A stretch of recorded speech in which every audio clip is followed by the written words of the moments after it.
ਸਲਾਮੁਅਲੈਕੁਮ। ਵਾਲੇਕੁਮ ਸਲਾਮ ਜੀ। ਬਜ਼ੁਰਗੋ ਕੀ ਹਾਲ ਆ?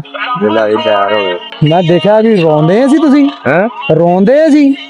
ਉਹ ਨਜ਼ਰਾਂ ਜ਼ੁਕਾਮ ਹੋਇਆ ਤਾਂ ਅੱਖਾਂ 'ਚ ਪਾਣੀ ਤੇ ਖਾਂਸੀ ਹੈ। ਪਤਾ ਲੱਗੀਆਂ ਬੁੱਢਾ ਬੰਦਾ ਨਾ ਉਹ ਕਹਿੰਦਾ ਪਿੱਛਾ। ਸਲਾਮੁਅਲੈਕੁਮ ਬਾਬਾ ਜੀ, ਕੀ ਹਾਲ ਆ? ਠੀਕ ਹੋ? ਸੇ ਠੀਕ ਆ ਬਾਬਾ ਜੀ? ਕੀ ਮਸਲਾ ਅੰਮਾ ਨੂੰ? ਮਸਾਜ ਵੀ ਆ, ਗੂੰਗੀ ਵੀ ਅੱਖਾਂ ਬੁਖਾਰ ਵੀ ਆ ਤੇ ਅੱਖਾਂ ਤੋਂ ਗੂੰਗੀ ਅੱਖਾਂ ਤੋਂ ਗੂੰਗੀ ਕਿ ਅੰਨੀ?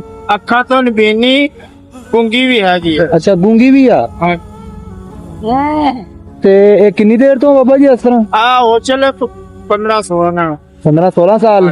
15-16 ਦਿਨ ਹੋ ਚਲੇ। ਅੱਛਾ, 15-16 ਦਿਨ। ਹਾਂਜੀ, ਪਿੱਛੋਂ ਆਏ ਨਾ ਅਸਲ ਪਰੋਂ ਪਾਣੀ ਆ ਗਿਆ ਸੀ, ਇੱਧਰ ਆ ਗਿਆ। ਅੱਛਾ, ਉਹ ਸਲਾਹ ਦੀ ਵਜ੍ਹਾ ਤੋਂ।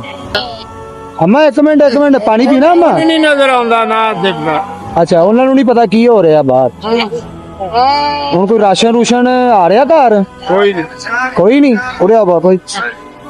ਬਾਬਾ ਜੀ, ਤੁਹਾਡੇ ਘਰ ਕੋਈ ਰਾਸ਼ਨ ਆ ਰਿਹਾ ਹੈ? ਕੋਈ ਅੱਲਾ ਹੀ ਵਾ ਬਾਜੀ, ਕੋਈ ਨਹੀਂ ਦੇ ਇਹਨੂੰ ਜੇਲ੍ਹ ਚ ਪਾਓ। ਕੀ ਕਰਿਓ ਭਾਈਆ ਨਾ ਕੀ ਕਰਿਓ?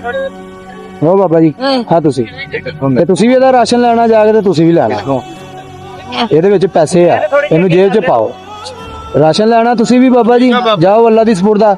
ਤੁਸੀਂ ਵੀ ਹੁਣ ਘਰ ਜਾਓ ਬਾਬਾ ਜੀ। ਮੈਂ ਤੁਹਾਨੂੰ ਨੰਬਰ ਦਿੰਦਾ, ਤੁਸੀਂ ਦੁਬਾਰਾ ਵੀ ਮੇਰੇ ਨਾਲ ਰਾਬਤਾ ਕਰਨਾ, ਠੀਕ ਆ?